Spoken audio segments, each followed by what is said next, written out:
Es una satisfacción para mí acogerles en esta docta casa, la del pensamiento libre, la del debate, para tratar ni más ni menos que del amor a la literatura.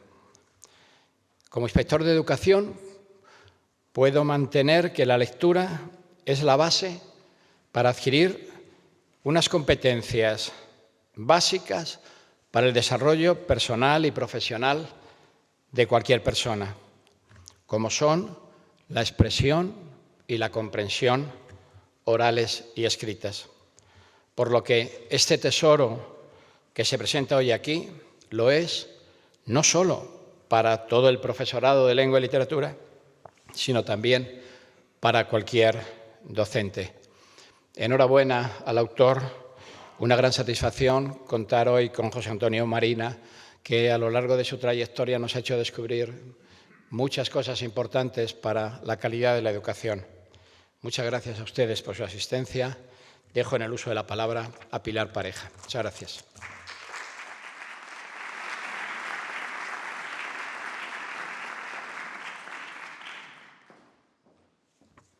Buenas tardes. Gracias a Juan López por sus palabras de bienvenida y a todos los que habéis hecho posible hoy la presentación de Mapa del Tesoro, fragmentos para mi hijo, en esta maravillosa Cátedra Mayor del Ateneo de Madrid. Gracias al mejor compañero de viaje que podíamos tener en esta aventura, profesor José Antonio Marina.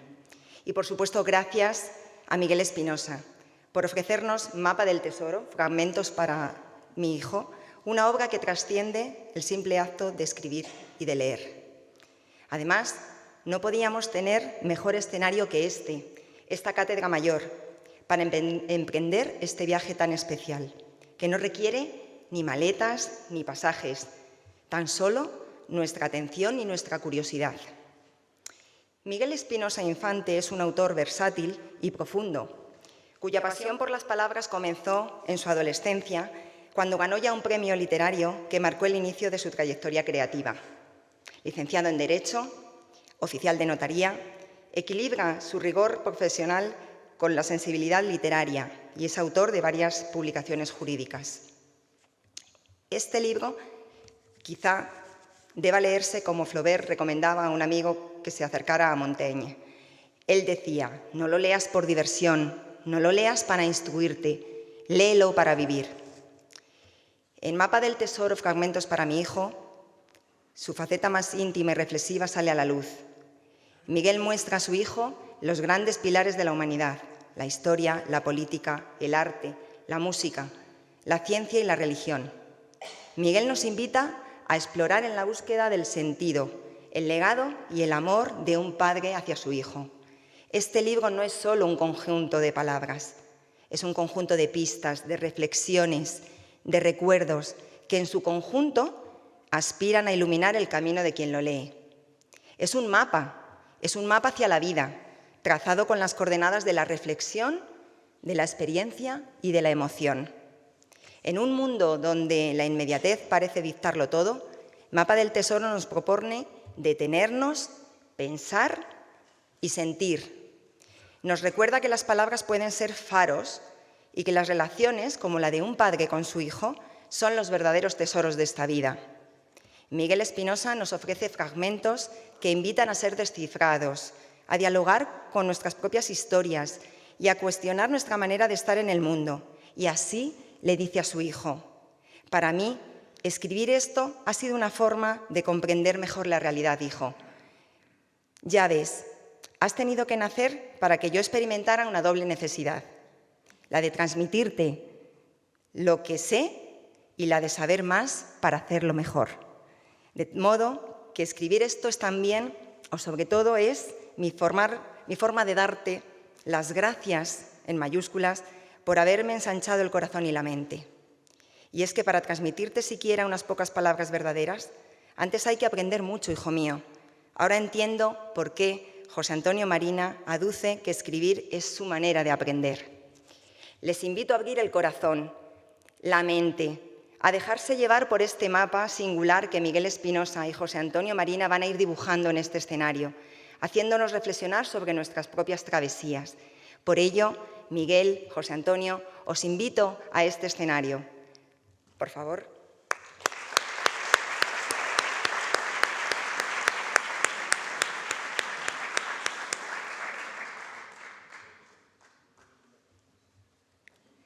Y ahora sí, comencemos este viaje juntos y disfrutemos todos de él. Muchas gracias.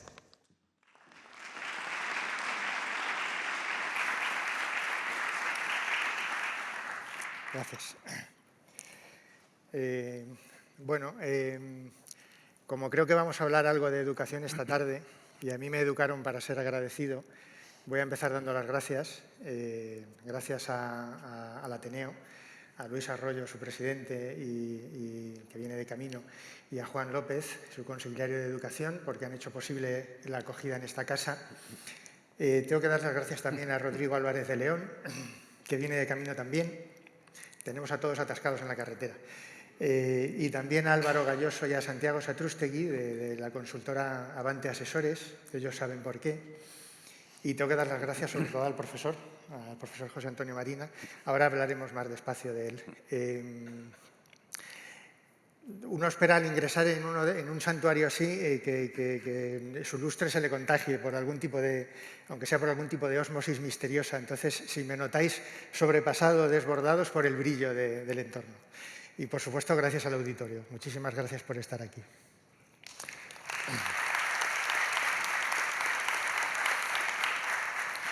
Entonces, ya que tengo el privilegio de contar con José Antonio Marina, quiero hacer una breve presentación de él, por lo que supone para mí. Yo al profesor, cuando sí, en el año 1992, sin que él lo sepa, cuando leí el primero de sus libros. Y desde entonces, con cada una de sus publicaciones, he ido estrechando mi idilio con él.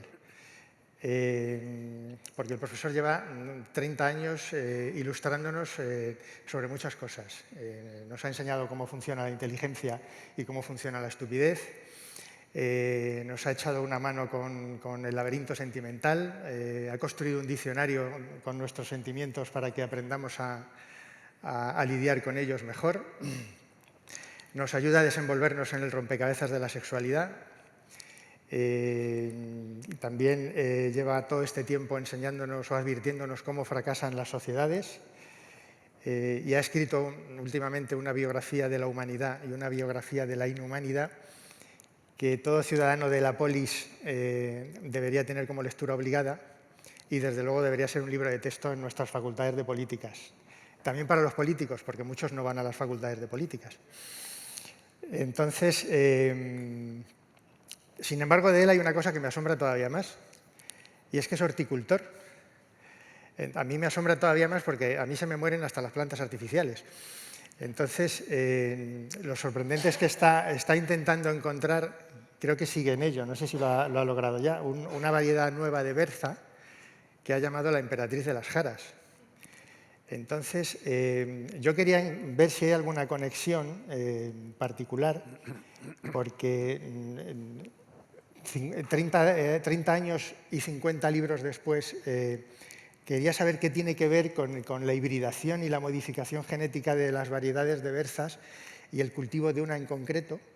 Lo digo porque, como de berza viene berzotas, no sé si hay alguna conexión entre intentar deconstruir una berza y encontrar la receta para erradicar la ignorancia. No, mira, Miguel, se nota que en España tenemos una cultura carnívora o una especie de nostalgia de la cultura carnívora. Yo me acuerdo todavía en los tebeos de mi infancia que había un personaje que se llamaba Carpanta, que soñaba siempre con un pollo, así en la burbuja.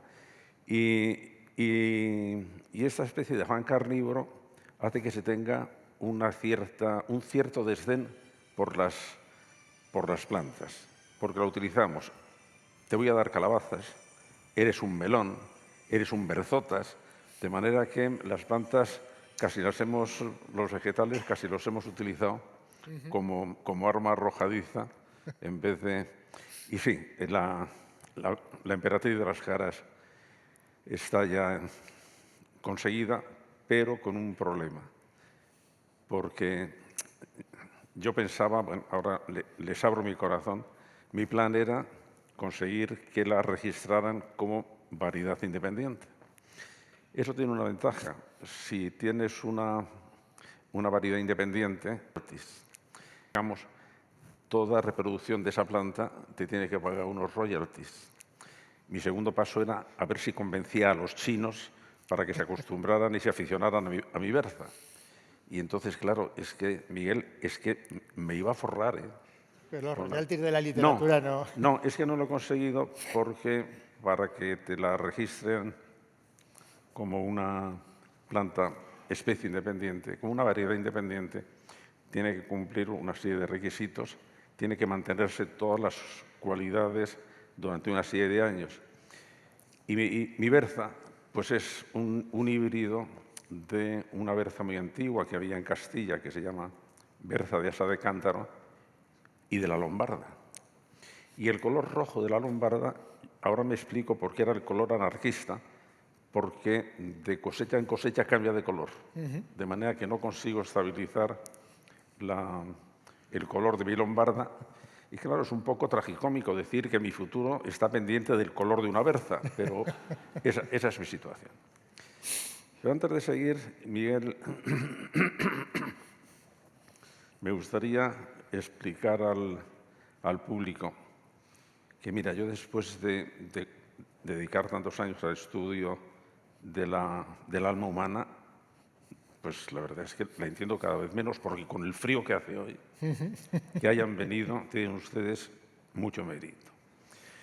No, quería explicarles que yo he conocido a Miguel hoy y he hablado una vez con él por teléfono. ¿Y por qué presento en su libro? Pues tiene también su historia, porque hace unos meses yo recibí los 3 volúmenes. Miguel llamó a mi secretaria para decir que quería que yo le presentara el libro. Cuando me lo dijo, dije, pero vamos a ver, yo en este momento leer un libro de 1500 páginas, entre otras cosas, es que no tengo tiempo y tengo demasiadas cosas y demasiados compromisos, y de manera que lo aparqué. Pero Miguel insistió y ya un día cogí el primer tomo. Y lo primero que me sorprendió es que es un libro extraordinariamente bien escrito. Extraordinariamente bien escrito, con un estilo narrativo que cumple lo que él en un momento dado dice de Sabater. El resumen que hace Sabater de este libro es en sí una obra literaria nueva. ¿Por qué? Porque lo ha hecho de una manera muy peculiar, muy brillante. Y en segundo lugar, me llamó la atención la ambición de su proyecto educativo. En las primeras páginas lo que contaba es, bueno, que quería ver qué es lo que podía dejar como herencia cultural o como herencia educativa a su hijo. Y bueno, la verdad es que seguí leyéndolo. He visto cómo el libro, Miguel, va cogiendo velocidad narrativa. El primer tomo es el tomo, digamos, más programático. Esto es lo que quiero hacer. El tercer tomo es el más brillantemente escrito, donde ya te lanzas a contar, pues, cuál debería ser el imaginario noble de un chico joven. Está siendo modesto el profesor Marina, porque la razón esencial por la que yo insistí para que me presentara el libro es que en un libro de ronda las 1700 y pico páginas entre los 3 tomos. El ordenador te permite estas cosas y yo he computado que al profesor Marina lo cito 100 veces. Eso significa que lo cito una vez cada 18 páginas. Entonces, no tiene ninguna esperanza con los royalties del libro, porque no va a ser como la emperatriz de las Jaras. Pero claro, para mí es un privilegio, porque si no es coautor, ha sido una influencia visible. Entonces, yo, ya que lo tengo aquí, a mí me parece un desperdicio. He venido a hablar de mi libro, pero me parece un desperdicio hablar de mi libro. Yo lo que quiero es que hable él de mi libro. Entonces, lo que quería era plantearle algunas de las muchas dudas que me han surgido mientras lo escribía, porque sé que él me las va a resolver. Entonces, es cierto, como él ha sabido diseccionarlo rápidamente, que el primer tomo es el más programático, porque este primer tomo, que he titulado Miscelánea, porque es una mezcla de varias cosas. Entonces, este en realidad es el primer volumen de un conjunto más amplio. Entonces, este lo he enfocado por seguir la cronología de una vida como el libro con el que empezaría a contar las historias para un chaval, para un niño, para un chaval, para un joven. Entonces, una de mis primeras dudas tiene que ver con el género de los temas, porque aunque trato temas generales como la educación, los juegos infantiles, los viajes con los niños, la influencia que tienen en ellos los amigos, el grueso del libro, aquí es donde uno entra en la pendiente resbaladiza de la corrección política o puede caer en el estereotipo. El grueso del libro se ciñe a Troya, a los vikingos, los gladiadores, el rey Arturo, Robin Hood, los piratas, los mosqueteros, el western. Y entonces yo me venía preguntando siempre, porque yo lo que he tenido es un hijo, pero quiero pensar que si hubiera tenido una niña no lo hubiera escrito de manera muy distinta. Pero quería preguntarle si usted cree, como parece que no hay muchas mujeres en el auditorio, si esos temas son sobre todo para niños o debemos entender que también son temas perfectamente para niñas. Bueno, yo creo que sí es verdad que en tu libro te has dedicado más a un tipo de imaginería más masculina que femenina. Porque creo recordar que el segundo tomo termina con una especie de elogio del western. El tercero dedicas un montón de páginas a todas las leyendas artúricas y después vas enlazando ejemplos de vida casi heroica, o heroica de hecho, que yo creo que es una especie de protesta de un cierto culto a la mediocridad que estamos manteniendo a todos los niveles. Entonces, la manera de hacerlo era, hay ejemplos de vida nobles, porque nos hemos encontrado con que tenemos muy pocos ejemplos reales para ponerles a nuestros chicos y a nuestras chicas. Es decir, cuando yo hice los libros de texto para ver cómo podíamos educar en valores a la gente joven y quería poner ejemplos, pues los ejemplos de personalidades, digamos, imitables, de personalidades admirables, pues eran muy pocos. Y además cuando se veían los repertorios, pues resulta que eran Mandela, Teresa de Calcuta y 2 o 3 más, porque carecemos de héroes más cercanos o de héroes, al contrario, más universales. Y eso tiene muchos problemas educativos. De manera que los ejemplos concretos que has puesto yo creo que son más para chicos que para chicas, pero todos ellos tienen un común denominador, que eso vale para los dos géneros, que es un desde el punto de vista educativo es un elogio de la lectura, pero desde el punto de vista ético es un elogio de la valentía. Lo que había en todas estas figuras son personas que han hecho actos valientes, al menos desde el punto de vista de la definición que yo doy de valentía. A mí el tema del miedo y el tema de la valentía me han interesado mucho, porque la valentía es posiblemente el nacimiento de todo el orbe ético.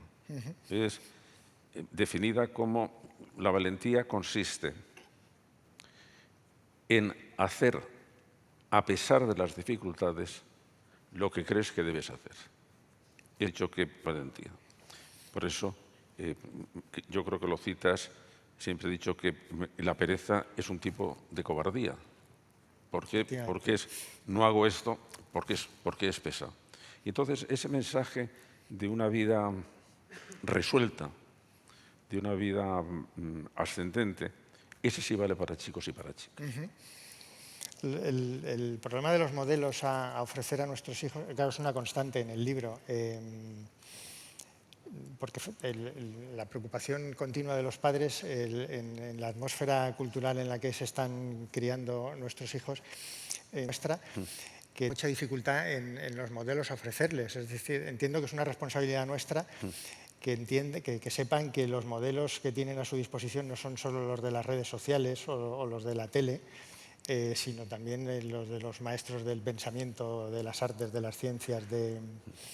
Pero claro, es difícil oponer ese modelo al modelo de las estrellas del pop, de los magnates de los negocios, de las influencers, hasta los zánganos de los reality shows les parecen un modelo.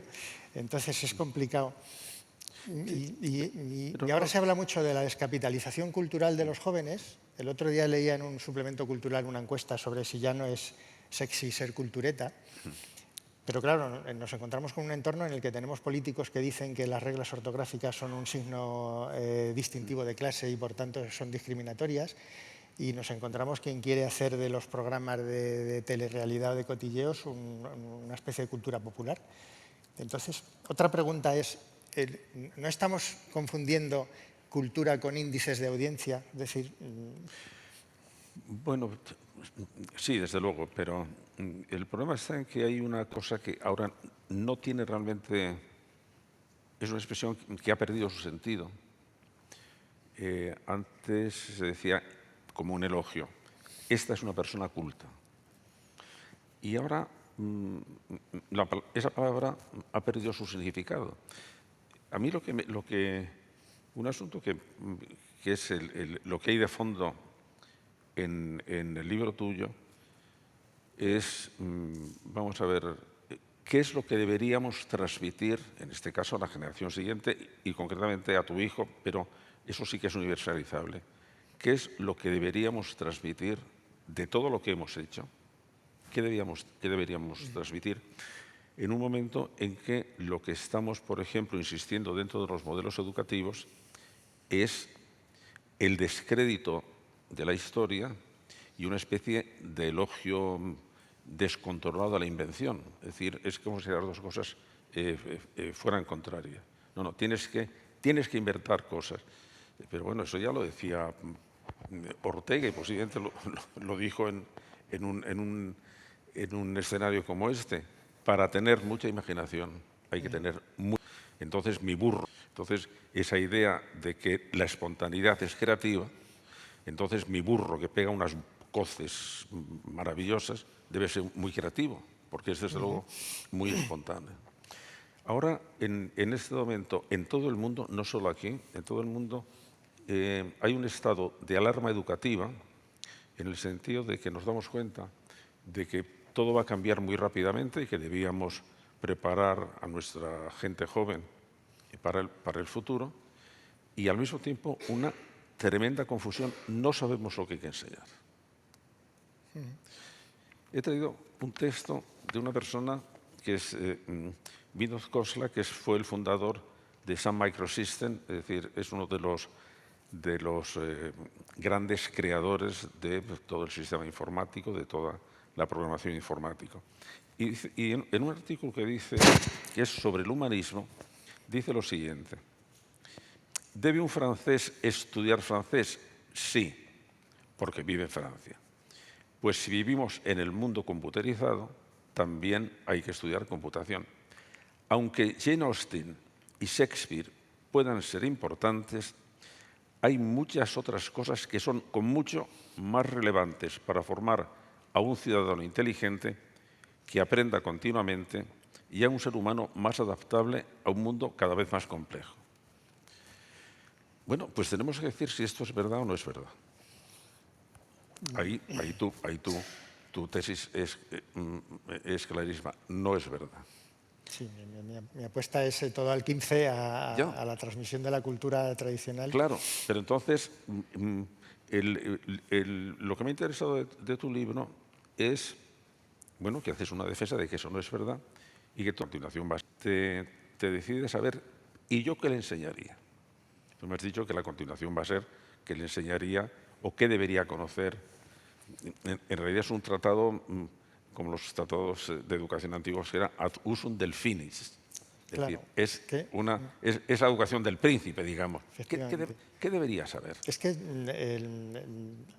yo los estoy viendo a nuestros jóvenes criarse en una atmósfera en la que parece que lo importante son las redes sociales, Instagram, TikTok, las teleseries, la publicidad, los juegos de rol, la música pop. Claro, a mí me da la sensación de que los padres seguimos teniendo la sensación de que la cultura es Cervantes, Homero y Shakespeare, es Rembrandt y Van Gogh, es Darwin, Copérnico y Einstein, es Beethoven y Mozart. Pero a ellos esto empieza a sonarles a plan de estudios farragoso y anticuado.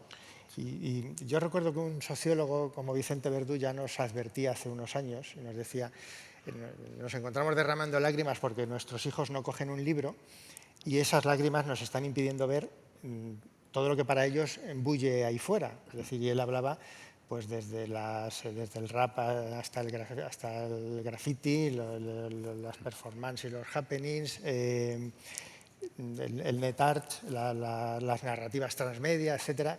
Y parece que efectivamente eso también habría que atenderlo. Pero entonces la cultura que nos ha traído hasta aquí ya no es transmisible, eso es lo que yo me resisto a pensar que no sea así.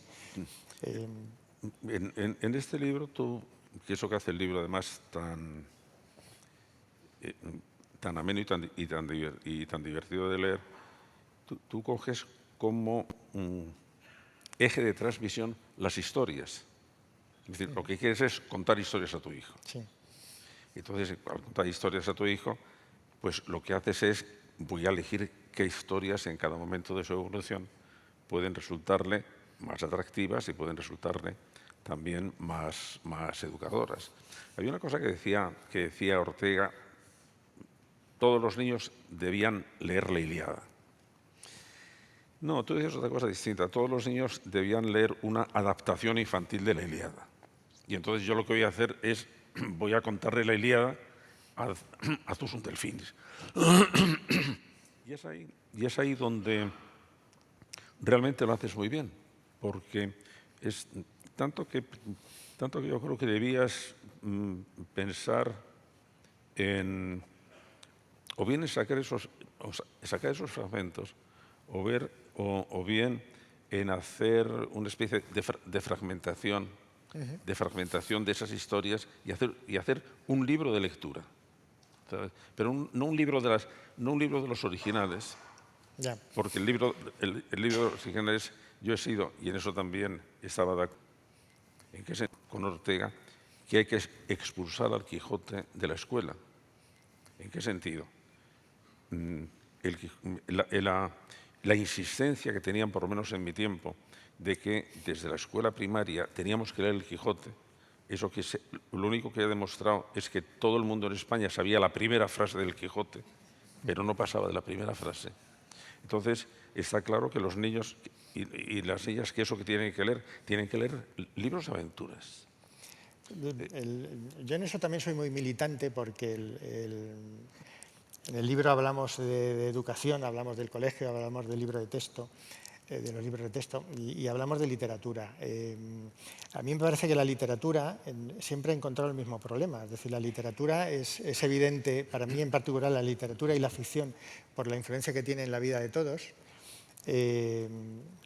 La influencia es evidente porque nos pasamos el día utilizando adjetivos como quijotesco o kafkiano o dantesco o pantagruélico, lo que significa que la literatura nos ha ayudado mucho a definir rasgos y aspectos de la condición humana. Entonces, la literatura, sin embargo, en el colegio y en el instituto, en clase de literatura nunca se lee literatura, es decir, o muy pocas veces. Recuerdo a Francesco Tonucci, que sabe que es un reputado pedagogo, que también es humorista gráfico. Que, por cierto, el sábado próximo estoy con él Sí.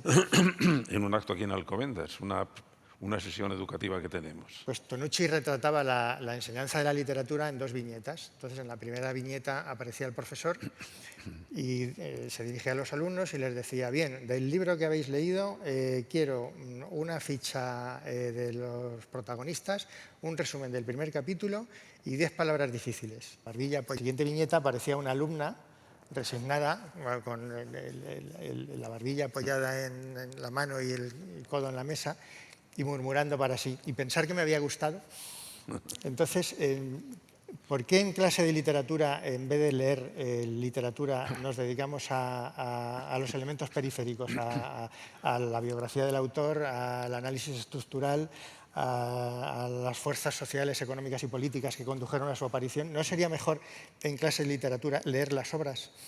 Bueno, sin duda, teniendo en cuenta el poco tiempo que tenemos. Pero yo creo que ahora estamos viendo un fenómeno.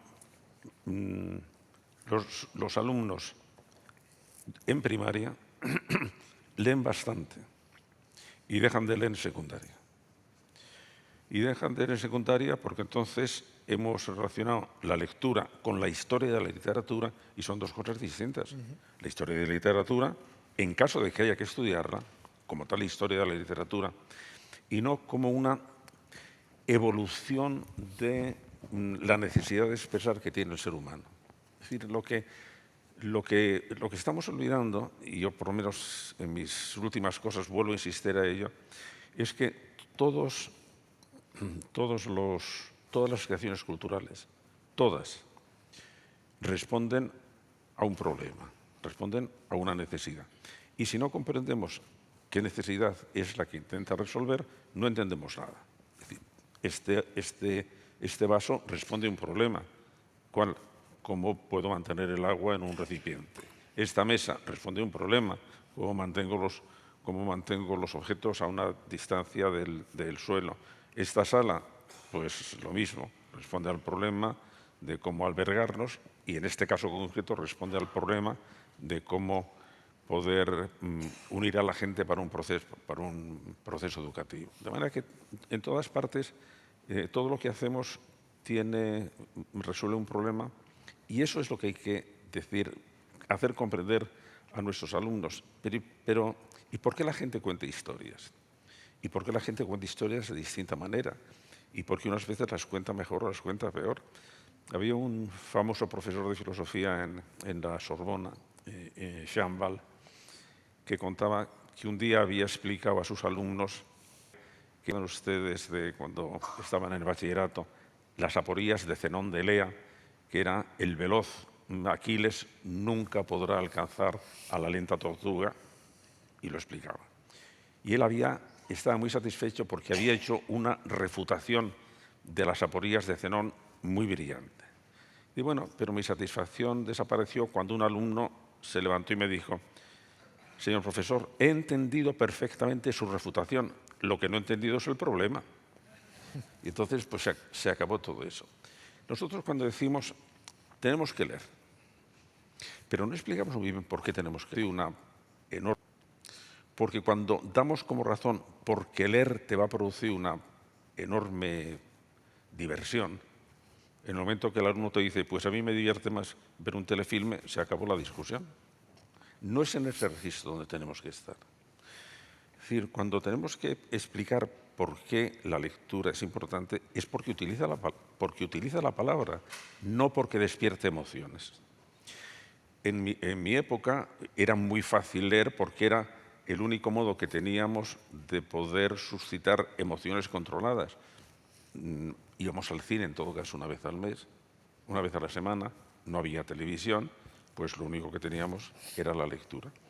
En el momento que la lectura entra en conflicto con otros modos de despertar emociones controladas, pues si no explicamos bien de lo que se trata es que está en palabras y que lo importante es que nuestra inteligencia es estructuralmente lingüística y que nuestra convivencia es estructuralmente lingüística también.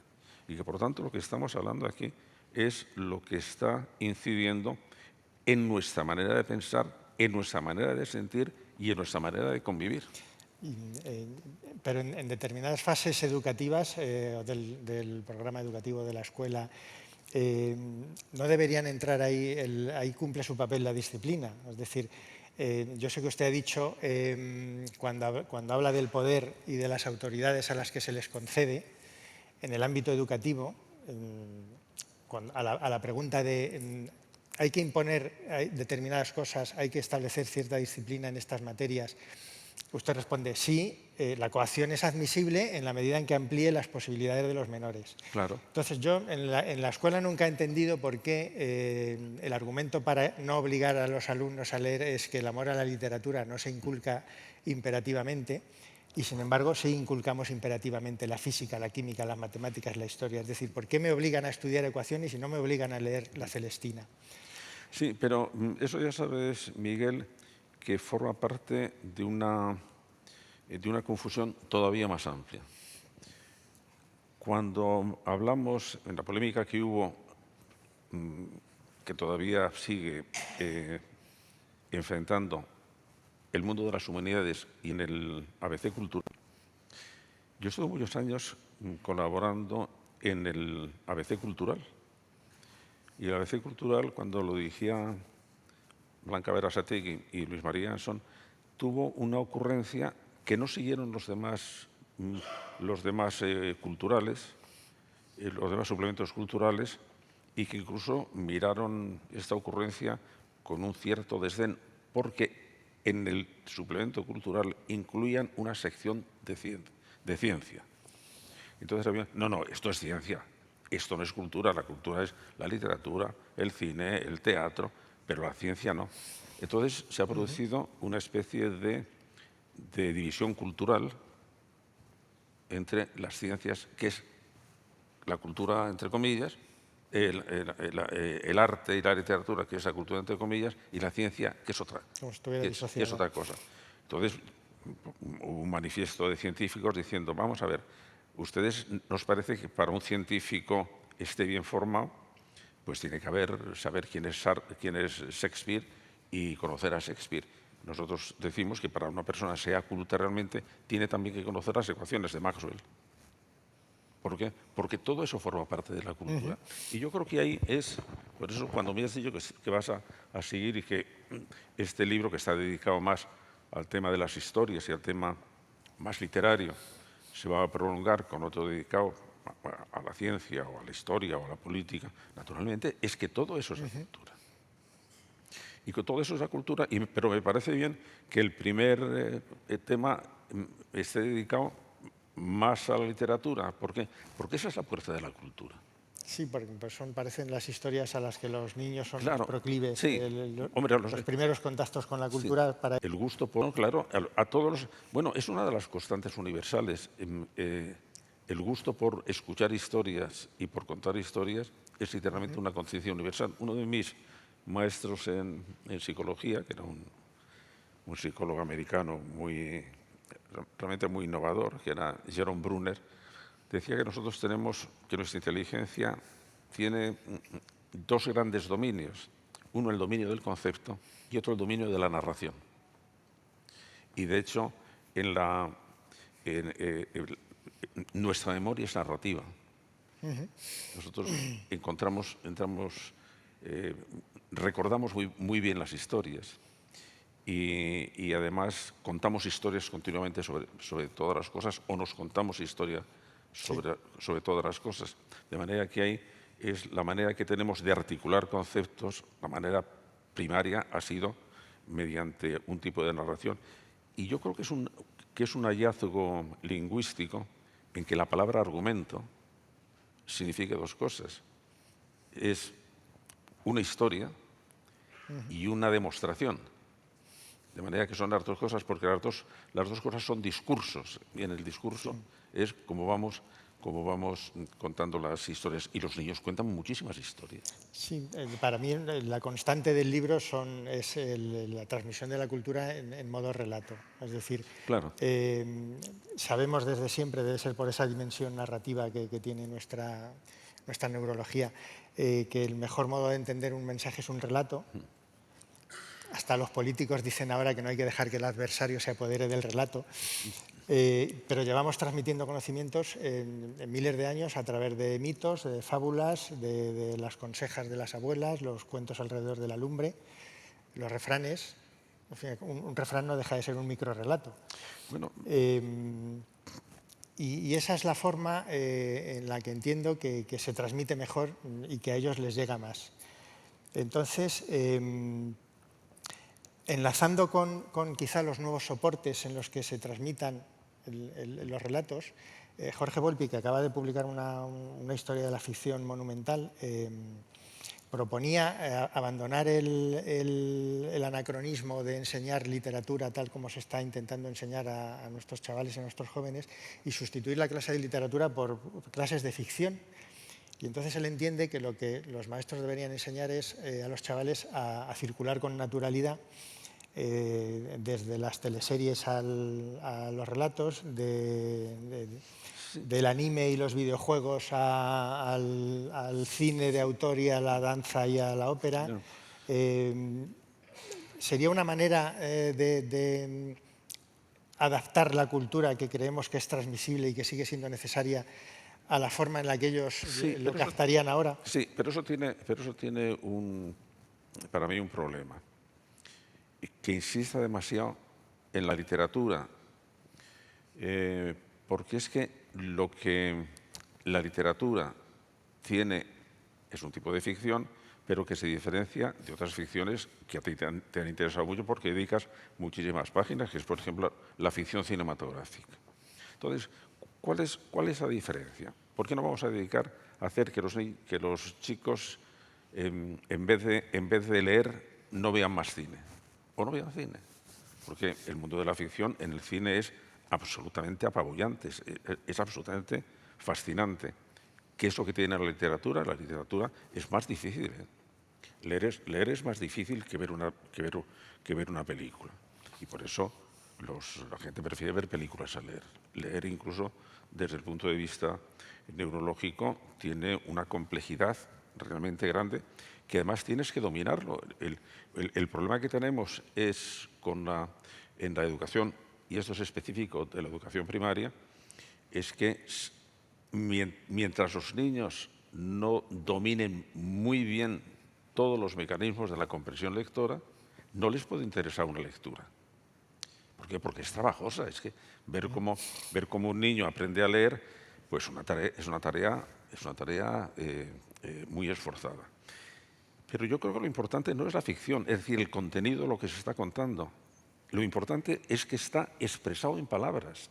Si es que donde está el centro del asunto es que cuando yo digo hay que leer o hay que ver películas, ¿para qué? Puedo decir, pues para pasarlo bien, para emocionarte. Muy bien. ¿Y para qué más? Entonces, en la lectura puedes ver cosas clarísimas. Porque un asunto bien contado no es que va a permitir dirigir mejor la observación, por ejemplo. No es que me esté divirtiendo, no es que qué bien lo has contado. Bueno, eso es lo primero. Pero incluso cuando está bien contada una cosa desde el punto de vista objetivo, porque estoy viendo la historia que está bien plasmada, y desde el punto de vista subjetivo, porque me está emocionando. Entonces digo, bueno, es que lo que necesitamos que lean nuestros chicos es porque están articulando su expresión, porque están aprendiendo a mirar. Es decir, cuando yo escribí el diccionario de los sentimientos, me sorprendió la finura con que todos los lenguajes, yo lo hice en el castellano, tienen su lenguaje afectivo. En psicología se estudian como mucho 5 o 6 emociones. La alegría, la tristeza, el enfado, la furia, el miedo, el asco y poco más. En el castellano recogí cerca de 600 sentimientos. Y bueno, ¿y para qué este sentimiento? ¿Para qué tanta palabra? Porque la palabra es un modo de analizar la realidad. Si un psicólogo dice, la tristeza es el sentimiento desagradable que se tiene ante una pérdida. Muy bien. El castellano nos dice, bueno, pero hay tristeza a secas, hay nostalgia, hay melancolía, hay culpa, hay depresión, hay abatimiento, y cada una de esas me está permitiendo analizar los sentimientos, de tal manera que los sentimientos que no llevan un acompañamiento lingüístico son sentimientos inarticulados. Entonces, bueno, pues aquí ya estoy en otro asunto, porque cuando estoy diciendo que lean, o que lean, por ejemplo, novelas, no es para que se diviertan con la historia, es que si es una buena novela, si es una de las grandes novelas, me está enseñando a comprender de una manera especial los sentimientos que no te lo da el cine, porque eso me está permitiendo comprender los sentimientos a través de las palabras. Y como esas palabras, como esa manera de comprender la realidad mediante palabras va a formar parte ya, digamos, de mis herramientas intelectuales y afectivas, estoy permitiendo que la vida interior de esa persona se esté enriqueciendo. Vamos al caballo de batalla de la lectura. Pablo, en el libro me pongo apocalíptico y parto de la base de que en el futuro será de quienes simplemente sepan leer y escribir. Entonces, hablando de la lectura del lenguaje, de cómo se enseña en el colegio, con cuidado porque tenemos aquí un inspector de educación, si no estoy mal enterado, seguimos enseñando en clase de lengua, sobre todo, seguimos con la sintaxis, seguimos enseñando a los alumnos que sean el sujeto, el predicado, los atributos, los tipos de oraciones, etc. Pero yo creo que una gran parte de las redacciones, generación, seguimos en la idea de que con los dictados, las redacciones, las listas de vocabulario que nosotros hacíamos, salíamos del colegio y del instituto con mejores recursos expresivos de lo que nuestros hijos han salido del... Entonces, ¿esto es así o es que no nos enteramos de las bondades de la pedagogía actual? Vamos a ver. Bueno, cuando pensamos cómo salíamos, tú eres muchísimo más joven que yo, pero cuando vemos hacia atrás a los sistemas educativos, a pesar de los pesares, yo creo que en este momento tenemos la mejor escuela que hemos tenido nunca. Dice, bueno, pero los resultados, ya, eso es otra cosa. Es que cuando yo estudié bachillerato, estudiamos bachillerato 5% de la población juvenil y los demás terminaban la escuela y se iban a trabajar. En el momento en que, eso fue recientemente, pues con Felipe González, se sube la edad de la enseñanza obligatoria de 16 años, todos sabíamos que iba a bajar el nivel general, pero iba a mejorar el nivel, digamos, horizontal, porque iba a haber más gente que iba a llegar a ese nivel. Bueno, ¿qué pasa con el lenguaje? Sí, en este momento seguro que se maneja el lenguaje peor, pero no los alumnos, sus padres también. Es decir, es que cuando tú ves la pobreza lingüística, por ejemplo, de la gente que interviene en las tertulias radiofónicas, es que ha habido una especie de desidia lingüística realmente fuerte. ¿Por qué ahora todo el mundo dice en la conversación tacos? Vamos a ver. Cuando dijo, me has jodido. Vamos a ver, me has jodido. Un taco era una especie de taquigrafía expresiva. No te voy a explicar qué es lo que me has hecho. Con esa palabra salgo adelante. O como cuando mis alumnos dicen, es que esto es muy guay. No, explícame qué es. Porque todas esas palabras empobrecen el lenguaje por pereza. No te lo voy a explicar. El hecho, por ejemplo, de que en las nuevas tecnologías hayan comprimido el mensaje, el que empiece en que nos acostumbremos a mensajes cortos de alta cultura, comprender una subordinada entra dentro de las tareas de alta cultura, bueno, pues eso es un disparate. Es decir, es un disparate el que no se comprenda un texto medianamente no solo en España, cerca del 40% de los ingleses y de los franceses adultos no entendían el editorial de un periódico, pero no porque fuera complicado, sino porque era un poquitín largo.